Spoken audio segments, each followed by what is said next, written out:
Previously on Follow the Leader. Our sea is calm and ancient, with the implication that old things lurk beneath the placid surface. We also have to describe and set up our factions. So the factions of the mermaids, of which I am playing a mermaid. So the question is, are you mammalian, amphibian, or piscine? And I started piscine, because not just because it sounds like piss, which is funny, but because it's fish. And so what form do we take is it's pretty much your bog standard fantasy mermaid, you know, pretty human face, fishy tail, starfish on the titties, this sort of tasteful piece of seaweed in the hair, you know. For the pirates, in answer to the question, what drove you to piracy? We went with, we are daring rogues looking to live our lives free from tyranny. And what is our pirate code? Break chains, be bold, bow to no one. And for the naval officers, the navy that they serve in is the Empires. They are called the Precise Armada. And what sets you apart from the pirates is the officers of the Armada understand and willingly act as a single piece in a greater whole, while each pirate seems to live as if they are the only thing on the sea. So the last thing is magic exists in this world by necessity. Without it, mermaids would not be able to go on land for short periods of time, nor would they be able to bring their human lovers underwater. However, we have to decide what other types of magic exist in the world, if any, who else has magic, and we decided that magic is highly regimented for humans. Often it is held by nobility and upper class people, but some magic can be bestowed to naval officers to use. Pirates can and often do steal magic from those who have it, or will make pacts and bargains to obtain it. I want to say I saw a ship passing by on the surface, and I caught the eye of the crew to open a line of communication. Whose ship was it? I guess we'll find out later. Can we establish that now? Can we flesh out the monologue? Oh yeah, we can do that. Yeah, absolutely. Yeah. Which ship then? The Arcadian Titan, the Osprey, or the Lucky Shot? Yeah, let's say I met your boy, and I will go into why you saw the Lucky Shot passing in my monologue. All right. A naval ship caught up to the Osprey, and we were able to slip away by the skin of our teeth. And I would like to say that that was the the Arcadian Titan that saw us, if you're down with that map. Yes, because that plays into what I wanted for my monologue. I went to retrieve some treasure I'd buried. I think it's one of those things where supplies were running low, and we hadn't found any ships to plunder, and we need to do repairs for our ship possibly. I think I was able to retrieve it and pay for the repairs to my ship, but that's why you saw us passing, because we were on our way to a little tiny island in the middle of fucking nowhere. My ship was dispatched to aid another, and we found the wreckage of the ship floating in the water, half her crew gone. So now, I'm kind of like, eyes emoji, thinking emoji, at, all these emojis at the Osprey, and I think that they are the ones who did it. So I think Marlo is going to smile and kind of sheepishly and be like, well, I can certainly extend what hospitality I have. I'm Marlo Grays. I'm the captain of this fine ship. Her name's the Lucky Shot. We do still have a barrel of ale, if you like, or you seem to be the refined sort. Perhaps I could interest you in some finer rum. Ooh. I do so love the creativity of land dwellers. Yes, I would be charmed. He holds his hand out to like shake, maybe. It's kind of limp. You're not really sure what he's doing here, but he's, he holds his hand out for you to take. Marlo takes it and is Yorwith holding it out to shake, or is he holding it out like he expects a kiss? Honestly, he doesn't really know what he's doing here. He doesn't really interact with humans all that much, but it looks more like holding it out to be kissed rather than to shake. Okay.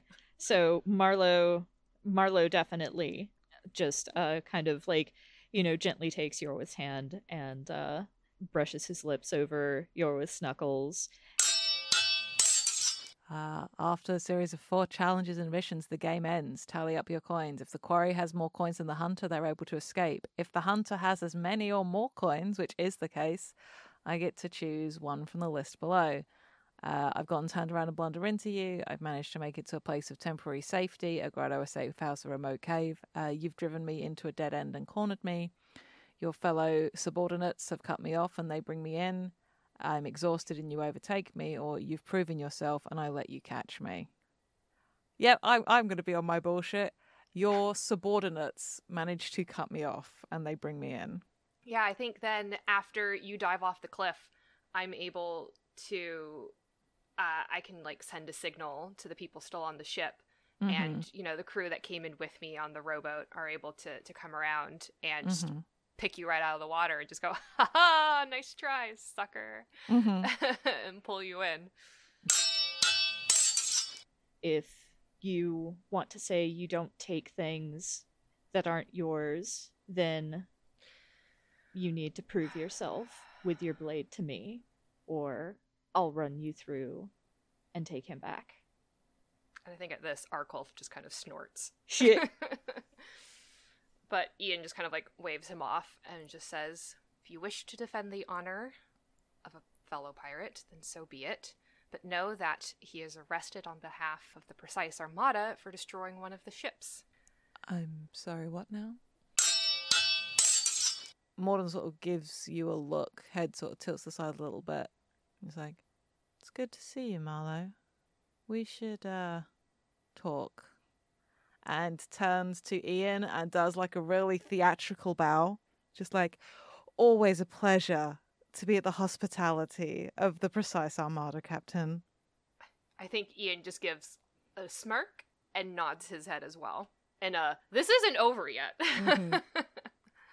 Morden definitely blows a kiss to the person that brought him up from the brig to watch the fight.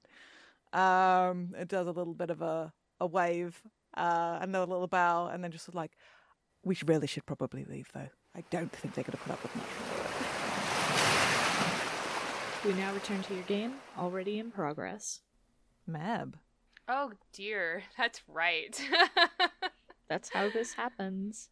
Yes, I forgot. Things go in a circle, and then it's my turn. I would love to have Yorwith come have a conversation then, because it doesn't make sense to then suddenly call back both pirates and be like, actually, hold on a second, I have a question, I want to have a conversation or something. Or I mean, admittedly, I could also detain the two of you and just say, well, let's have a meal and we can break bread. But I'm like, I like the idea of you just like looked over the side of your ship and there's just a pretty boy just like laying around in the water like, Sup. I like the breaking bread thing, though. Like, the thought that maybe Marlowe and Morden go to a tavern and Ian just shows up just like, I'm buying dinner. Ian's just like, I'm buying dinner. He's like, I'm going to be polite. Wait, so this happens by chance? Like, they didn't follow each other or anything? It's just like, oh, God. No, I think following is funny if you wanted to do that. Yeah. Well, that, or it's like before you guys leave the ship, he calls after you. Like, hey, you want some dinner? That's an interesting thought. Like, Morden is like, shot his mouth off, as is his inclination to do so. But in a charming way. In a raffish way. And they're like about to like go down the gangplank off the ship. Yeah, and I think then like Ian like steps up to the top of it and does call out after both of you. And he says, if you were not the one who sank the ship, perhaps you can help me find the one who was, if you are agreeable. Does a little turn on the heels to glance up. Just like, oh. And I glance at Marlowe, just like, The invitation extends to the pair of you. You have won my company for the evening, darling. Marlowe like snorts and shakes his head and then looks at Captain Ian and is like, well, as you seem to be a decent sort, I would not mind sharing a meal with you, though it pains me to say I won't be able to do so in a literal sense. You will only have my company. I want to say that now, Mm-hmm. after this, at this point, there's just a sort of a quiet voice pipes up from the water and says, well, if it's shipwrecks you'd like to discuss, I may have some information to share. It's just like, whoa, what? I mean, he's been sailing for a while, so he's probably seen mermaids, but they still catch him off guard. Has he, like, does he believe that, like, okay, we know magic is real. Yes. Does he believe that the mermaids are really, like, out there? He's been sailing for about 20 years, so Okay, he has so yeah, probably he's seen them. run across a few, but I don't think he's had much of an opportunity to, like, engage with them in a fashion. So he, like, hesitates a bit, but then just says, by all means, if you think you have information to share on the wreck that I am investigating, then come along. So were the two of you guys getting into, like, a little tiny, like, a little, like, schooner type, like, the itty-bitty boat? Or how were you guys leaving? It was going down to the docks.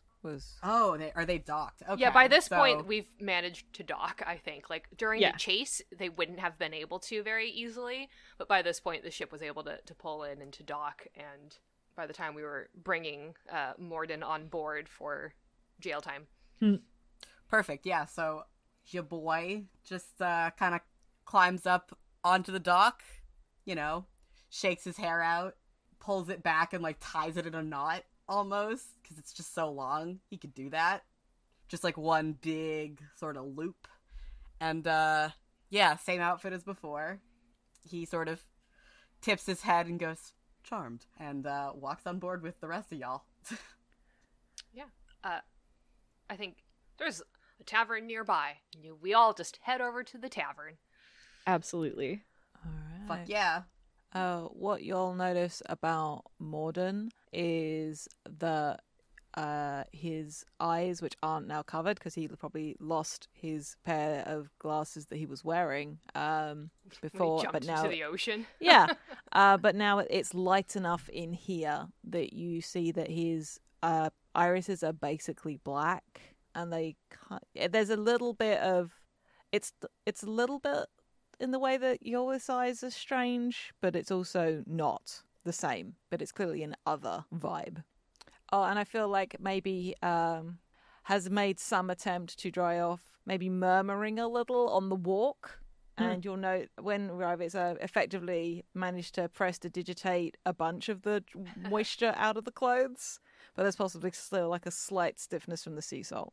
Yeah, I think that as the sun is setting, like, I don't want to go in, like, gruesome detail because of our veil, but I think there's just, like, this sense of, like, sort of flesh rebuilding itself on the bones and, like, filling out and stuff as the sun sets. And so I think by the time we get to the tavern, Marlowe is, like, looks like his alive self again, but, like, while trying to walk through the town, he's, like, trying to, like, arrange his hood, even though it's, like, sliced up. Oh, in which case, Morden will whip off one of the scarves he's definitely wearing and will offer it over. Yeah, Marlowe, like, looks at it a little skeptically, but he does end up taking it. It's a loan, darling, no obligation. Relax. Let's see, what does Marlowe say to that? I think maybe he's just like, I don't care to pay interest to you, but I also don't care to scare the locals because I do need business from them, so... No interest. You did me a solid this evening. The barest minimum I could do. And Yorwith waltzes right in and goes, well, I don't have any money, so somebody's going to have to pay for me. I will be covering the rounds for all of you. Thank you. Drinking on the company dime. He flutters his eyelashes I've already forgotten your character's name because the only name I'm coming up with is Captain Dad. So No. You've planted that seed. It cannot be unplanted. I know. Yorwith flutters his eyelash at Captain Ian. Ian just gives a polite smile. So we grab a table in the tavern. Yeah. Cool. So, I like how we've stopped taking notes at this point. Well, it's like important details that maybe we want to know for going forward. yeah. So Fair enough. So setting up, you and your chosen partners play. We've talked about what we've noticed and what we've heard and how we came to be breaking bread and where. Anyone may ask for details about the setting, food, or circumstances. Players take turns either asking a question, conversing freely, or passing by commenting on the food. You may also choose to leave the table at any time. The person with the lowest social standing starts. And when everyone has passed or only one person remains at the table, the game is over. I feel like Morden probably has the lowest social standing here. I mean, he was just kind of arrested. So Yeah. yes, I would say so. Fair enough.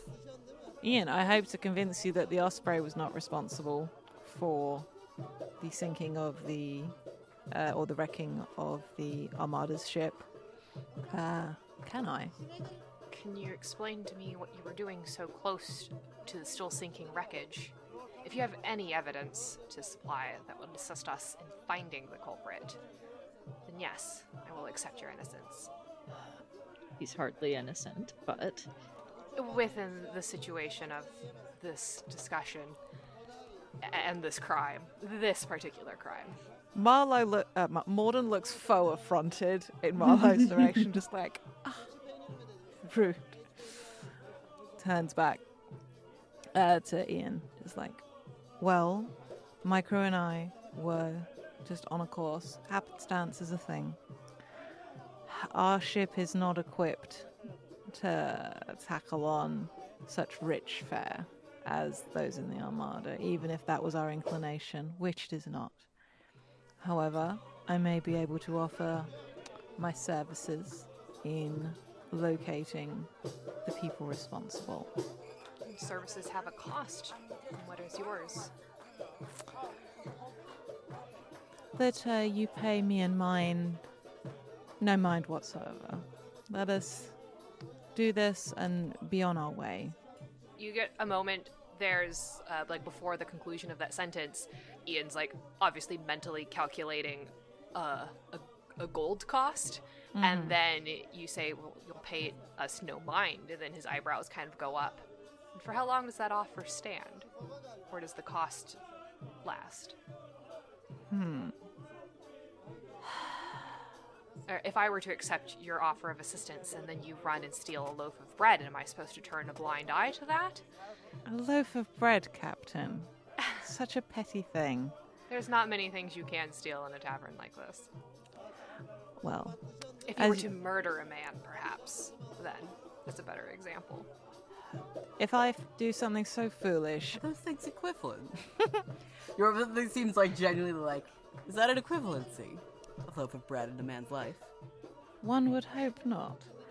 But to answer your question, Captain, if I gave you reason to suspect me and mine, then of course I would not expect you to be derelict in your duty.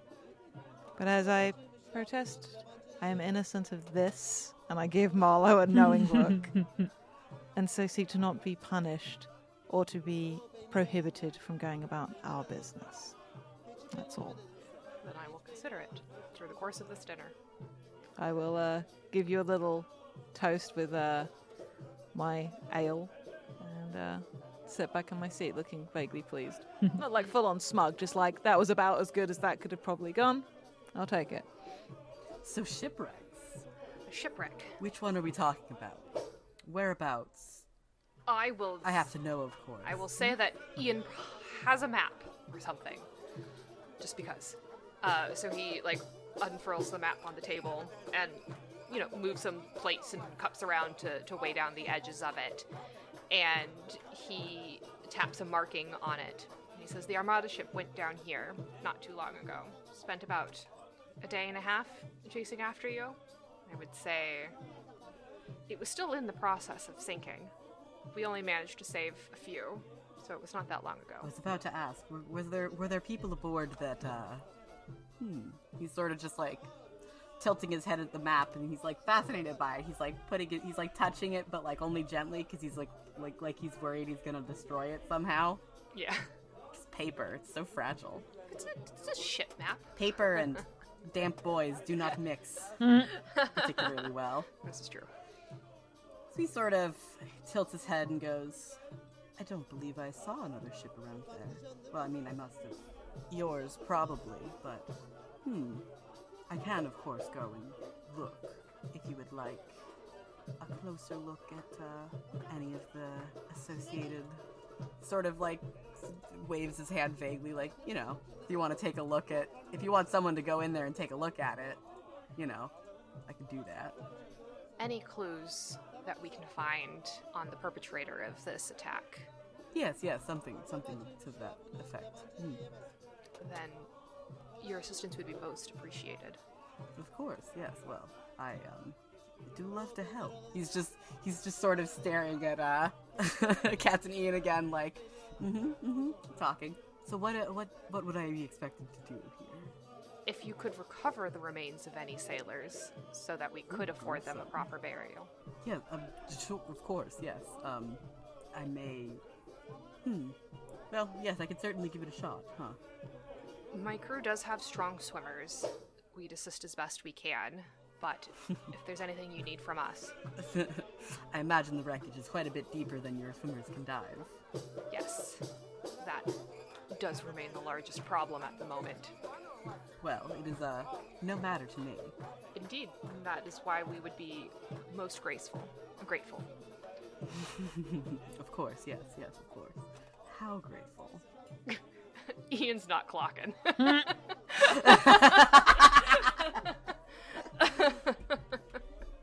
He's just gonna stare at him blinking. How grateful. Is someone gonna put poor Yorwith out of his misery here? I'm trying to think how he might phrase it. That's always the worst part. I think Marlowe, like, gently rests a hand on Yorwith's shoulder and says, It's a little bit damp. It's a little moist. Yeah. Not the most pleasant feeling. It's fine. And he says, we can express our gratitude in many ways. If you require, I would be happy to express gratitude on Volunteering? Say what? Are you volunteering? I volunteer as tribute. Yeah, I was gonna say, Morden like snorts into his mug of ale. Yeah, Marlowe's like, I will express gratitude on their behalf if nothing they have to offer is to your liking. I think Ian picks up on this now and he goes, Morden sets that as like, it's a good offer. Marlowe just kind of like glares at Morden. What? I'll take that into consideration, thank you. You do seem to have quite good taste. You know, he's like holding his hand out to Morden, like, yes, hello, hi. We haven't met, but you seem like a well-to-do gentleman. Nobody's ever accused me of that before, but nice to meet you. Morden Faraday. Yorwith. Is the second name thing a common land dweller tradition? It's a connection to a family, usually, but people choose them for all sorts of ways. Well, then yes, just Yorwith. Pleasure. Anywho.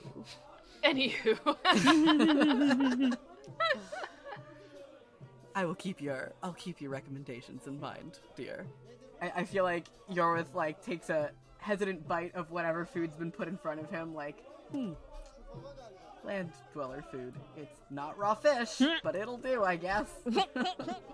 no, it's probably Charming. extremely, like, salted. Oh, yeah. He's like, whew. Well, he just sort of stands up. And the way he walks is also, like, weird. A little unusual. Let's get right down to it, then. Ian looks at the other two. What are we getting down to? Have any of them eaten, like, anything yet? Like, have they just, like, taken one bite of their food and Yorvis is just like, well, we've eaten, let's go. That'd be, like, really funny. Yeah, I feel like Morton for his part is like dipping some bread into a bowl of stew, just like, I was going to eat all of this. I do not think that the tide will wash our clues away so quickly. Marlo just shrugs. Yes, well, I'm sure the tides have everything to do with it. Yorvith kind of huffs and sits back down again and, like, doesn't touch the food again. Master Yorwith, you are free to leave if you wish to go and begin your investigation. Or no. I'm happy to observe the, Absorb.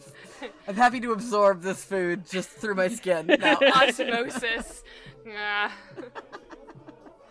I'm happy to, we're all friends here. We're getting along. We're having a fun little time. He sort of takes another very hesitant, like, I guess it's like some sort of, maybe like a fish stew. Yeah, like a bouillabaisse, I guess. Bouillabaisse. Takes another bite and is like, smiles, but, like, his teeth are all very sharp. He's not really smiling, he's kind of grimacing. Delicious. Fake eating. Delicious. So, I'll follow on with a question then. It's like, I also, I hope to find common ground with both Morden and Marlo. And I guess, within regards to clearing completely Morden's name, and then also, I guess, like, let's just bond about the ocean and be captains or something. Is there any way that we are able to not be so awkward between us? Considering the fact that I did just arrest Morden and then have to fight Marlo and then uncover the fact that Marlo had a skull for a head. I mean, much. Most people have skulls. And then completely ignored my advances. Yeah, and then, like, completely just oblivious to the come on, and then cue into it a moment awkwardly later and just go, oh, I apologize. Oh, did he finally cue it? He cued in when Marlo's just like, I will gladly step in. He's like, oh, there's not many things that he wouldn't be able to offer on behalf of the crown for recovering clues to an Armada's vessel's destruction, but his body is not willingly one of them. I think if you That's so valid. I think if you bring up captaining, Morden lets out like a bit of a chuckle, just like, oh no, Marlo, yes, me, not so much. You are not in command of the ship? He's barely in command of his own faculties. No, Morden has a very unique style, you could say, but I can certainly sympathize with having to ride herd on a group like the one that Morden runs with. I can't imagine it's that similar to what you do, being as the precise Armada is Precise. more clockwork than people. You think that. And it might seem that way at first, but they're good crew. The Titan, at least. I've not served a bard many ships. My We're all pirate's having a coming day. out. I have not served aboard many other ships. The Titan was my first, and she still is. First, last, and only then. As many loves are to their captains. Yeah, I think Marlo and Morden kind of like snort at the same time, or scoff at the same time. I think you'll find that sometimes love is not enough to pull through. It certainly was not for the one that is at the bottom of the ocean. I don't know, I quite enjoy being on the bottom of the ocean. I would imagine you find it much more agreeable than most of us here at this table. True enough. I think Morden looks a little cagey at that. Just a little bit. Or just, like, takes a sip from his drink. Oh, I want to say that Yorwith, like, waggles his eyebrows. Because, like, Yorwith can tell something's funky with this dude. Oh, yeah. I think Morden will maybe give a slight inclination of the head, and I think can see that quality in Morden's eyes. So makes some dumb clicking noises and just is finger guns, but not really, because that's not really a thing that I feel like a fish man would know how to do. I suppose I should let my crew know what's about to happen. If you will excuse me. Of course, Captain. Tell them I said hello, because they saw him briefly. Of course, Sir Yorith. I'm quickly looking at the list of crewmates. Give my best to Hiromi, won't you? Marlo kind of stiffens a little, but then nods curtly before he leaves. As soon as he leaves, Yorith is pouncing so there's drama here, yes? A history. Not so much drama. History, yes. No, Seems pretty dramatic. well, everything is with him. Though the skull is new. Is it? I was wondering. He seems a little, a little green to be, those immortal types. It's a little too new at it. No, he's gotten on the wrong side of somebody. I don't know who. Ooh. That wasn't part of things when he and I were acquainted. Acquainted, yes. Yorith sort of turns back on Captain Ian and is and how about yourself? Anyone special in your life? maybe not quite so unsubtle, but it's definitely and how about you, sir? I was my gut. Since we're Ian's airing all of our Oh, was definitely oh, that's forward of you.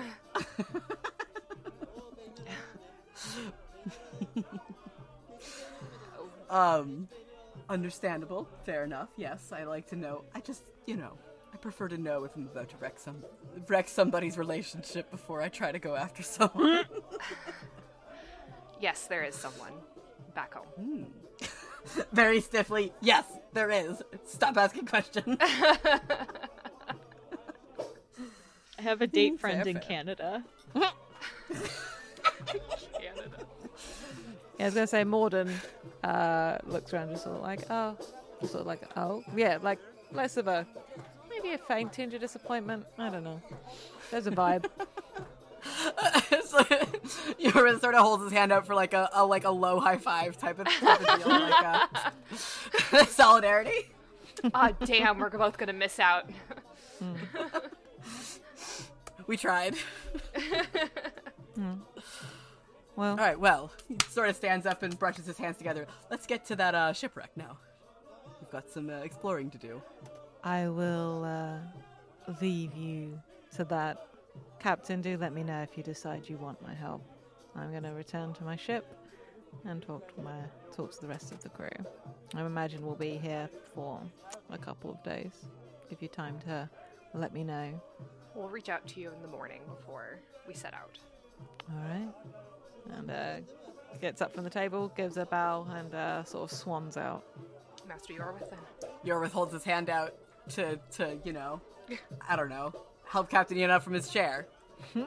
Ian's in the process of rolling up the map and stops and stares at the hand and is just what is this for? Puts the map in his hand. Oh. Just hands him the map. Okay.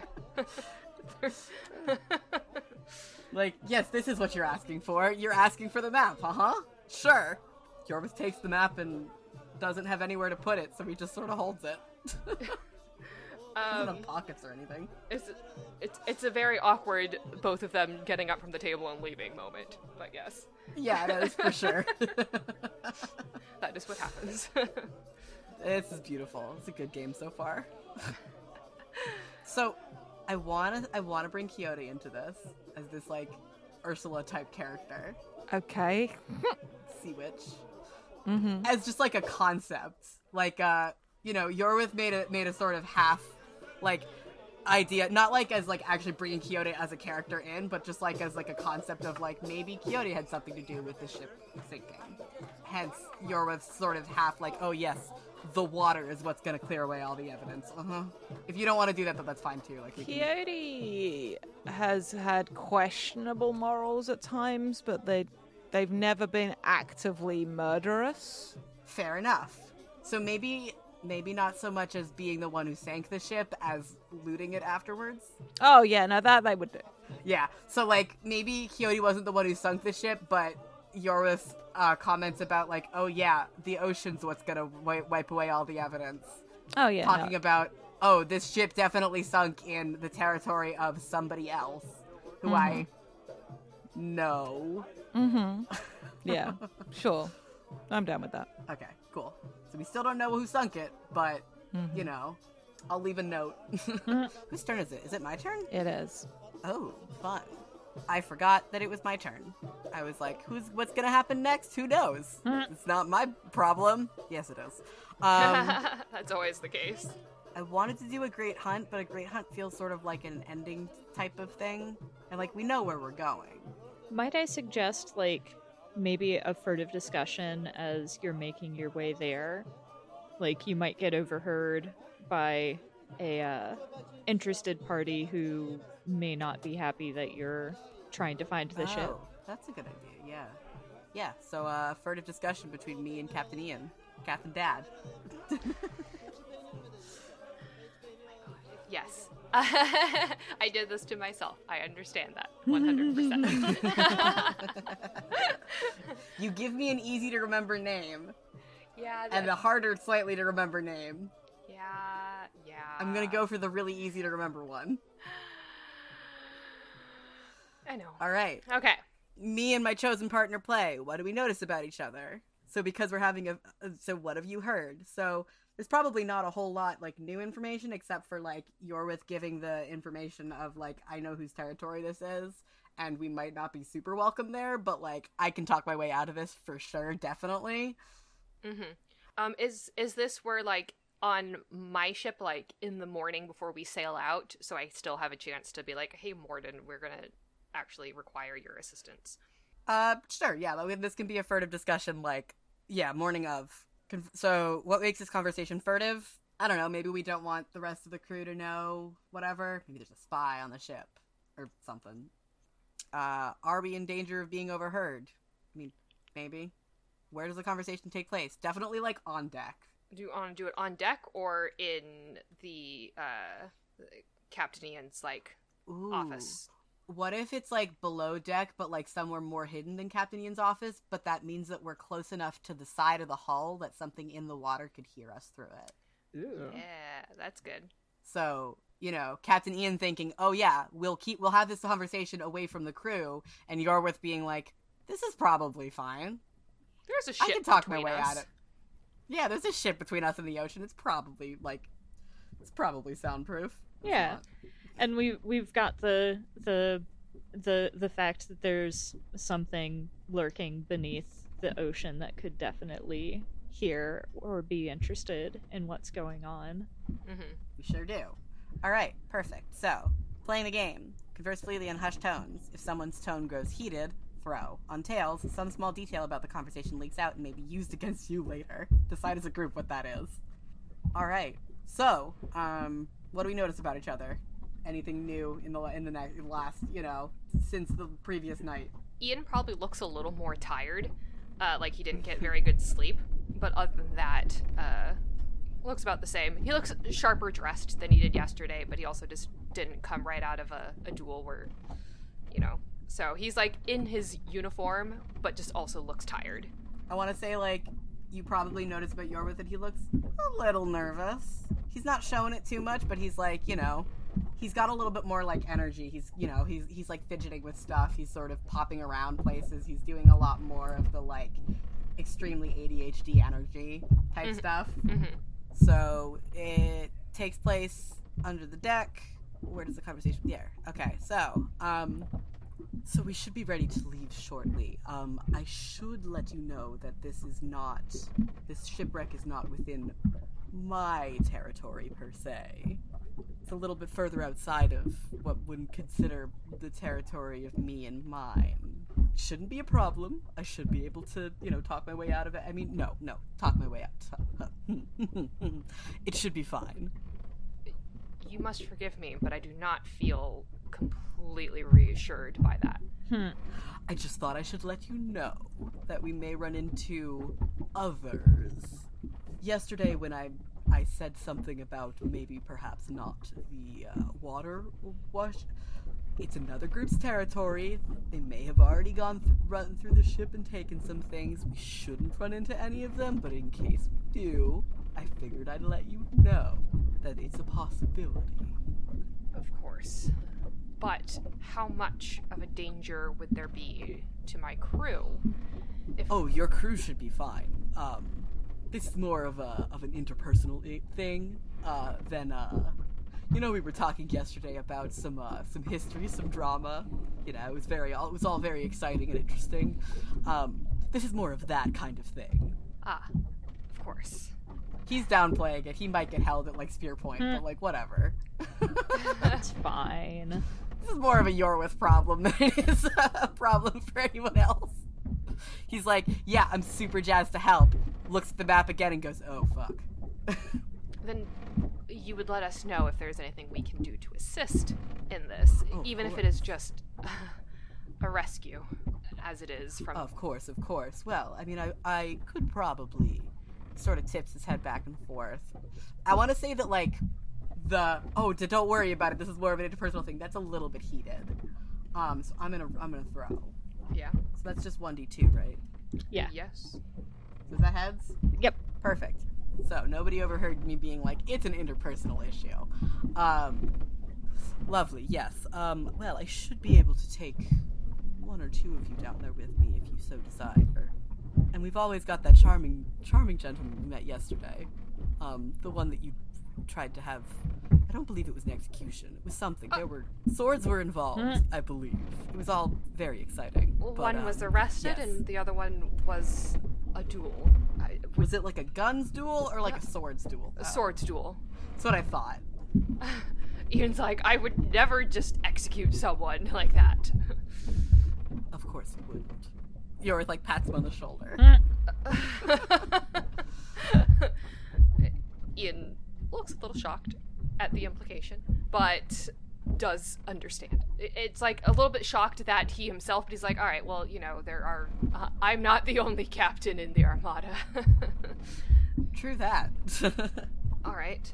Well, I will go see if the crew of the Osprey would wish to join us for this, but we shall be ready to set off within the hour or so. Lovely. Should I swim alongside, or would you like me up top? Whatever is most comfortable for you. You are welcome to enjoy your time on deck, but if the ocean is easier for you, by all means. I was gonna say something, and I was like, that's a little too forward. So Yorwith just kind of bows his head and goes, I could do with the rest, I believe. I will stay up top with you. Certainly. Then, allow me a moment, and we'll be off. So yeah. Perfect. Ian will then all right. leave the conversation. Yep. And Yorwith is just gonna trail after him, though. He Ian walks out, and Yorwith is like, perfect, okay, and just trots right after him. Ian walks out, and Yorwith just watches and goes, nice. Yeah. That too.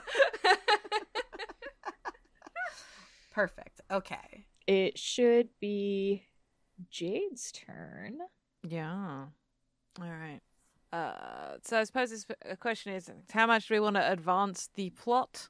Or, I was about to say, how much do we want to be on our bullshit? We always want to be on our bullshit. That's what this podcast We is always want to about. be on our bullshit. Yeah. Because what I was going to say was, hey, Dora, how do you feel about Marlowe getting back to his captain's cabin to find Morden in there and doing a tryst? Oh my goodness. Nice. That sounds delightful. All right. Setting up. Only you and your chosen partner play. This can be adapted from more than one partner. Not relevant here. What do you notice about each other? What have you heard? Where are you? How did you come to be here? Are you being secretive? Anyone can ask for details about the setting and circumstances. If you don't object, I think this is going to be after leaving the tavern, or after Morden just decided, I need to talk to him some more. Mm-hmm. and maybe knew the area a little better and was able to beat Marlowe back. Yeah, that sounds good to me. Mm-hmm. So what do you notice about Morden? One, definitely just reading a book. One of Marlowe's books. Just off the bookshelf, just like idly flicking through it. It's warrior cats. It's warrior cats. Kidding. I think what Marlowe knows is the pose of complete ease is a little bit of a put on. Like, Morden's acting very nonchalant to the point where Marlowe knows he probably isn't. Because why would he be trying so hard otherwise? Mm-hmm. Yeah, I think Marlowe looks like there's a kind of stormy expression on his face because like he definitely looks really conflicted, and like, you know, for the audience's sake, he's really conflicted because it's like he felt it necessary to like liberate Morden, but everything after that was unnecessary, and he's not sure why he went along with it. Sure. So I think that's what Morden notices. I think as you sort of step inside, Morden like rests, like folds the book sort of against his chest a little bit, like resting it. He doesn't crack the spine. He's not a heathen. He's a pirate. Captain Graves, I do hope you'll forgive the intrusion. Well, I suppose I brought this on myself. What hospitality can I extend to you as a guest? Marlowe, like, snaps the book shut and sets it on the desk. Don't do that. I wanted to talk to you. All right, let's have a conversation. I don't know where I want to start. I suppose it would be prudent to, there's no really tactful way to bring up the cursed situation. What happened? I had a goal in mind. I chose perhaps not the most easy target, and when I tried to take what I wanted and liberate it from the grasp of such unsavory sorts, I was caught, and everything backfired, and now I am as you see me. And he kind of gestures to himself, and like, it's nighttime, so he looks normal, but you know.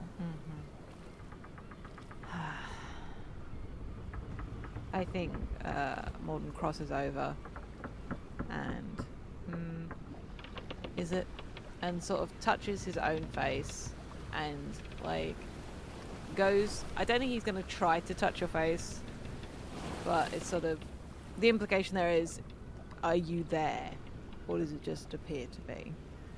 So effectively, like, his hand is between, and he might touch with permission, but he's not going to without it. So I guess it's like, it is a, I would like to touch your face, may I?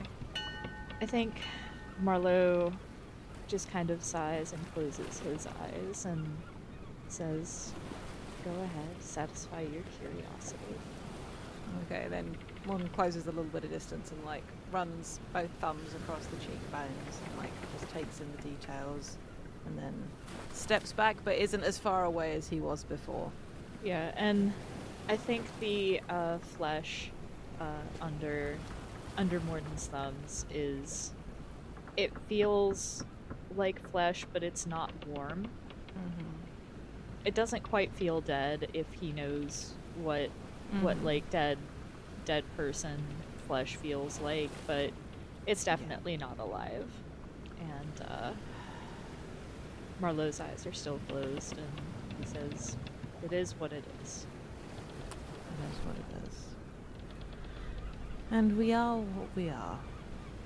Question. Were Morden's eyes like that the last time Marlowe saw him, or is this a recent development too? No, I think they were. That's the sign of what Morden is touched by. Yeah. Okay. And that's been that way pretty much since he's been a pirate. So Okay. I don't suppose there's any point in me asking why you chose to challenge the good captain. Can't say I wasn't flattered. It was a moment of weakness. I succumbed to nostalgia, I suppose. So that's what I am for you. I'm sorry, I'm just thinking somebody I used to know. Now you're just I'm the somebody worst. that I used to know. Somebody.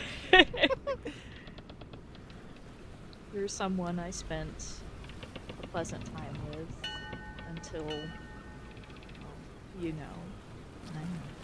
And I didn't want to see you in chains, even though we disagree. You don't deserve that. Oh, thank you for that at least. I am sure I could have talked my way out of it eventually, but I won't deny that their help was appreciated, and what a sight it was. Well, my skills have improved since last we met. Mm-hmm. I'll say. Marlowe rolls his eyes. Oh, don't be petty. There's a part of me that wants to make it advance, but I don't know. Sure.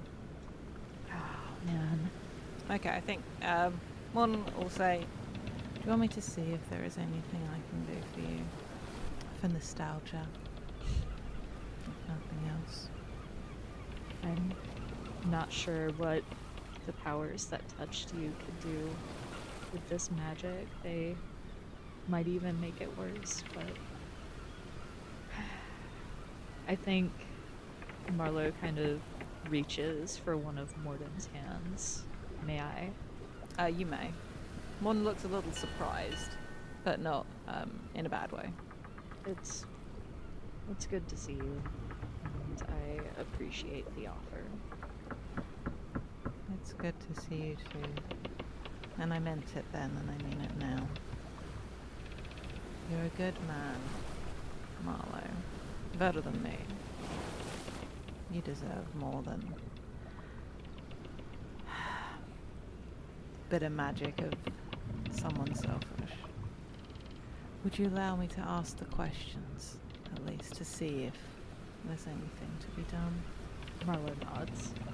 I tangle our fingers together, may I? Hell yeah.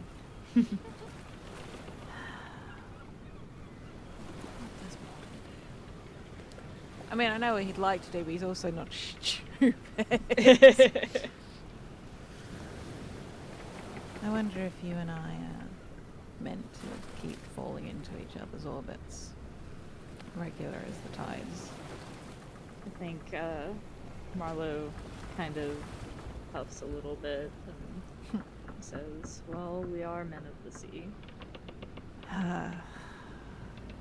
For a revolutionary, Marlowe, you do occasionally lack in romanticism. I want to say I touch your hair, Maya, but it's like to tuck a bit of hair back behind his ear, kind of a vibe. Yeah. He lets you. And he smirks and he says, sometimes the sea is romantic and sometimes it's harsh. You aren't wrong. You really are. He's gonna, because he is that little bit shorter. Because I remember Marlowe being tall. Yeah. I think he's gonna go up on tiptoe a little bit and rest his forehead against yours. May I? You may. You're supposed to get into less trouble without me, you know. Well, who knows how this thing might have gone if your magic had been there to fan the flames.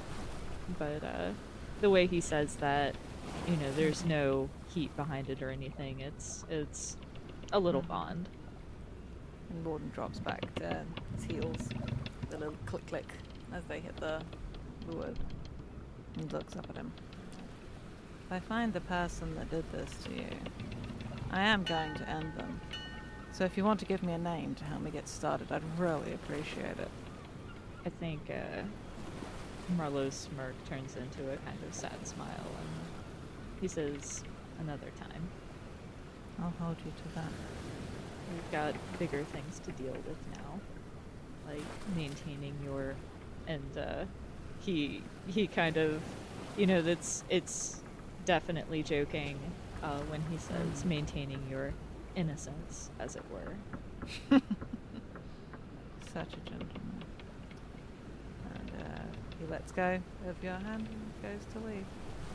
I think there's a part of Marlowe that, causes him to take half a step forward, but he holds himself back and watches Morden depart. I think as he will, I think you see his posture change as he opens the door, and he does so with a bang. Just like, good night, Captain Graves, a pleasure. And just saunters out past any crew members of the Lucky Shot that might be around on deck. I think Avery flips the bird at him. Definitely blows a kiss. Always a pleasure. Incredible. And then heads back to the Osprey. Sounds good. Alrighty.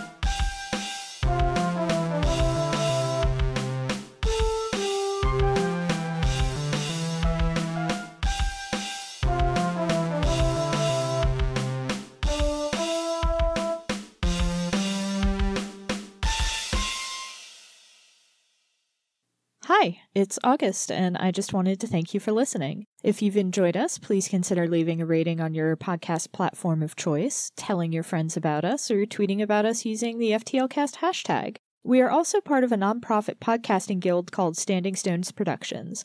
We do a variety of shows, including The Room Where It Happened and Dumb Kids Playing Hero, 2 actual play shows, and a Steven Universe discussion podcast called Gay Space Rocks. We also do live streams at twitch.tv/standingstonesprod. You can keep up with everything that we do on Twitter at stones_standing. Unfortunately, Standing Stones was already taken. Your support means a lot. Thanks again!